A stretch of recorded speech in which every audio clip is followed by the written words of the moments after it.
ಪ್ರಿಯತಮೆ ಶೋಕವೇಕೆ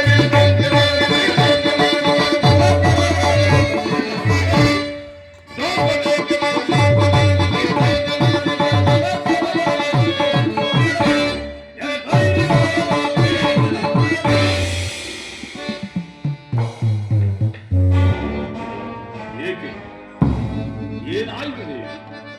ಏಕೆ ನಿಷ್ಕಾರಣವಾಗಿ ಹೇಳುತ್ತಿರುವೆ? ನಾನು ನಿಷ್ಕರುಣರಾಗಿ ಹೇಳುತ್ತಿಲ್ಲ. ಈ ಪಾಂಚಾಲಿ ಅಳುವಿಗೆ ಒಂದಲ್ಲ 100 ಕಾರಣಗಳಿರುವು. ನೀವಾದರೂ ಪುರುಷರು ಯಾರಾದರೂ ನಿಮಗೆ ಪರಿಹಾಸ್ಯ ಮಾಡಿದರೆ, ಅಪಮಾನ ಮಾಡಿದರೆ ನೀವೇ ಅವರಿಗೆ ಪ್ರತಿಕಾರವನ್ನು ನೀಡುವೆ. ಆದರೆ ಸ್ತ್ರೀಯರ ವಿಚಾರ ಹಾಗಲ್ಲವಲ್ಲ. ಅನ್ನ ವಸ್ತ್ರಗಳಿಗಾಗಿ ಬೇರೆಯವರಲ್ಲಿ ಬೇಡಿಕೊಳ್ಳಬೇಕು.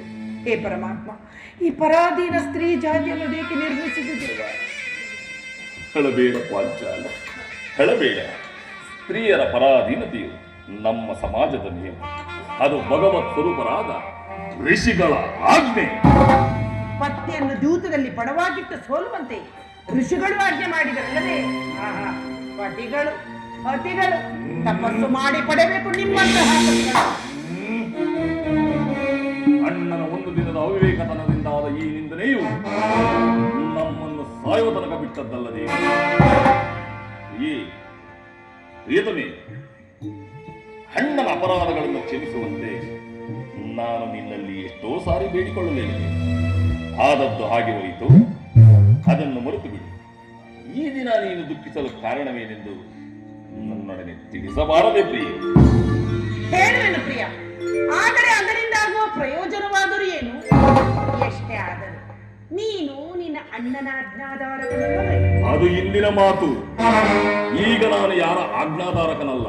ಹಾಗಾದರೆ ಕೇಳು ಪ್ರಿಯ, ಈ ದಿನ ಹಸ್ತಿನಾಂಬೆಯ ಮಂದಿರಕ್ಕೆ ದೇವಿ ದರ್ಶನಕ್ಕೆಂದು ಹೋಗಿದ್ದೇನೆ. ಅಲ್ಲಿಗೆ ದುರ್ಯೋಧನನ ಪತ್ನಿ ಭಾನುಮತಿಯು ಬಂದಿದ್ದಳು. ಆಕೆಯು ನನ್ನನ್ನು ನೋಡಿ ಪರಿಹಾಸ್ಯ ಮಾಡುತ್ತಾ, ನಿನ್ನ ಪತಿಗಳು 5 ಗ್ರಾಮವನ್ನು ಬೇಡಲು ದೂತನನ್ನು ಕಳುಹಿಸಿರುವರು, ಇನ್ನೇನು ಸಂಧಿ ಆಗುವುದು, ಆಗಲಾದರೂ ಈ ನಿನ್ನ ಬಿಚ್ಚಿದ ಮುಡಿಯನ್ನು ಕಟ್ಟುವೆ ತಾನೆ ಎಂದು ನನ್ನನ್ನು ಕಂಡು ಪರಿಹಾಸ್ಯ ಮಾಡಿದಳು ಪ್ರಿಯ.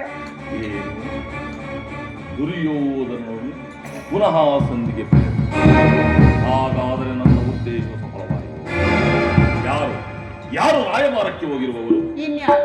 ಅಣ್ಣನಾದ ಶ್ರೀಕೃಷ್ಣ ಪರಮಾತ್ಮ. ಗೋಪಿಕಾಂಗನೆಯ ವಿಲಾಸ ವಿಭ್ರಮೆಯಲ್ಲಿ ಮಗ್ನನಾದ ಯದುಪತಿಯು ಯುದ್ಧವನ್ನು ಮುರಿಯುವುದು ಸಹ ಅರ್ಜುನನು ದ್ವಾರಕೆಯಿಂದ ಹಿಂದಿರುಗಿದಾಗಲೇ ಈಗಾಗಬಹುದೆಂದು ತಿಳಿದಿದ್ದೇನೆ. ಪ್ರಿಯತಮೆ, ದ್ರೌಪದಿ ಆ ಭಾನುಮತಿಗೆ ಏನೆಂದು ಉತ್ತರವನ್ನು ಕೊಟ್ಟೆ? ಪ್ರಶ್ನೆಗೆ ಸರಿಯಾದ ಉತ್ತರವನ್ನೇ ಕೊಟ್ಟೆ. ಏನೆಂದು? ಭಾನು, ನಿನ್ನ ಕಟ್ಟಿದ ಮುಡಿಯನ್ನು ಬಿಚ್ಚಿಸುವವರೆಗೂ ನನ್ನ ಈ ಮುಡಿಯನ್ನು ಕಟ್ಟಲಾರೆನೆ. ಬಾಪು ಪಾಂಚಾಲಿ, ಬಾಪು, ಬಹಳ ಚಮತ್ಕಾರವಾದ ಉತ್ತರ.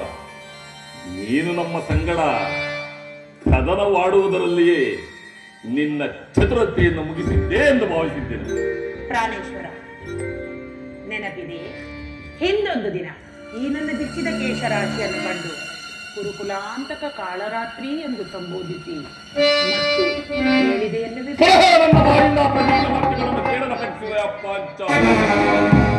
ಮಾಡಿದ ಪ್ರತಿಜ್ಞೆಯನ್ನು ಮುರಿಯುವಂತಹ ಏಡಿಯಲ್ಲ ಈ ಭೀಮಸೇನ. ಹೇಳುವುದು ಮಾತ್ರವಲ್ಲ ಪ್ರಿಯ, ಆಡಿನಂತೆ ನಡೆದುಕೊಳ್ಳಬೇಕೆಂಬುದೇ ನನ್ನ ಇಚ್ಛೆ. ಆದರೆ ನಾನು ಸುಮ್ಮನೆ ಇಚ್ಛಿಸಿ ಆದರೂ ಪ್ರಯೋಜನವೇನು? ಎಷ್ಟೇ ಆದರೂ ನೀನು ನಿನ್ನ ಅಣ್ಣನ ಆಜ್ಞಾಧಾರಕನಲ್ಲ. ನನ್ನನ್ನು ಗೆಲ್ಲಿಸಬೇಡ ಪಾಂಚಾಲಿ. ಈಗ ನಾನು ಯಾರ ಆಜ್ಞಾಧಾರಕನಲ್ಲ. ಶಾಂತಿಯನ್ನು ಬಯಸುವವರು ಸಂಧಿಯ ಪ್ರಸ್ತಾಪದಲ್ಲಿ ತೊಡಗಲಿ. ನಾನು ಯುದ್ಧವನ್ನು ಬಹದ್ದೂರದಿಂದ ನಿರೀಕ್ಷಿಸುತ್ತಿರುವೆನು. ಧರ್ಮ ಪಾರಾಯಣನಾದ ಯುಧಿಷ್ಠಿರನು ದುರ್ಯೋಧನನ ಅನಂತ ಅಪರಾಧಗಳನ್ನು ಕ್ಷಮಿಸಬಹುದು. ಆದರೆ ನಾನು ಮಾತ್ರ ಕ್ಷಮಿಸುವುದಿಲ್ಲ ದೇವಿ. ಬಡ ಕುರುಕುಲವ ಕಡೆ ದೃಢ ವಹಿಸುವೆನು.